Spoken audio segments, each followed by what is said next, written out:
Hi friends, ఈరోజు మా ఇంటి పక్కన అన్నయ్యదైతే పెళ్ళి అయితే అయింది. వాళ్ళ ఇళ్ళల్లో అబ్బాయి ఎవరిదైనా పెళ్లి చేస్తే ఈరునికి వెళ్తారంట. అయితే అన్నయ్య వాళ్ళు పెళ్లి మండపం నుంచి ఇంటికి రాగానే వాళ్ళు బోనం అవన్నీ రెడీ చేసి పెట్టారు. ఈ టైం కూడా తీసుకొచ్చారు. ఇక వాళ్ళు సాయంత్రం 6 గంటలకైతే ఈరునికి అయితే వెళ్ళారు. తుప్పరి చినుకులు కూడా పడ్డాయి.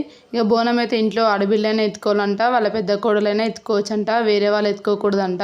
అయితే వాళ్ళ కోడలైతే బోనం అయితే ఎత్తుకుంది. ఇక పోతరాజు కూడా ఉన్నాడు. ఎవరికైనా ఏమన్నా ఉంటే పోతుందంట. అవి దెబ్బ తాకితే ఏమీ లేనట్టు, దెబ్బ తాకుంటే ఉన్నట్టట అక్కడ కొడుతున్నాడు. ఇక వాళ్ళందరూ అంటారు దెబ్బ తాకితే కొట్టక అంటున్నారు.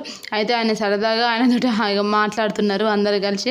ఇక చాలా మంది డ్యాన్సులు వేసుకుంటా నీళ్లు పోసుకుంటా మంచిగా అయితే వాళ్ళైతే డప్పులతోటి మంచిగా ఆటలతోటి పాటలతోటి అయితే మంచిగా పండుగ అయితే జరుపుకున్నారు. ఇక మా ఇళ్ళల్లో ఈరునికి ఇట్లా ఏమీ ఉండదు. మీ సైడ్ ఎంతమందికి ఇట్లా పెళ్ళైనాక ఈరునికి వెళ్ళడం ఉంటుందో కామెంట్ చేయండి. Please subscribe my YouTube channel.